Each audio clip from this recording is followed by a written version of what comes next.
In digital Marathi, जनतेच्या हक्काचं व्यासपीठ। बदलापूर पालिकेवर आज राष्ट्रवादी शरद पवार गटाने धडक मोर्चा काढला।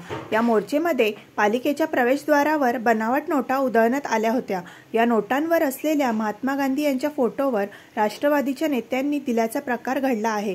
राष्ट्रवादीचे नेते आणि आंदोलनकर्ते या बनावट नोटांवर पाय देऊन उभे होते। आंदोलनावेळी सर्वत्र या नोटा पसरल्या होत्या आणि त्या पायाखाली तुडवल्या जात होत्या।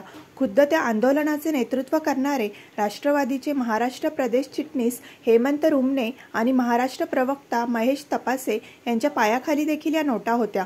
दरम्यान ही चूक पत्रकारांनी लक्षात आणून देताच यासंबंधी राष्ट्रवादीच्या नेत्यांनी माफी मागितली। त्याच्याबद्दल मी अख्ख्या भारताच्या जनतेची, राज्याच्या जनतेची माफी मागून दिलगिरी व्यक्त करतो। हे आमचे सामान्य कार्यकर्ते, त्यांना काही माहिती नसल्यामुळं त्यांच्याकडून ही चूक झाली, तर मी खरोखरच महाराष्ट्राची, राज्याची माफी मागतो। आमच्या कार्यकर्त्यांच्या वतीने ही चुकी मी मान्य करतो।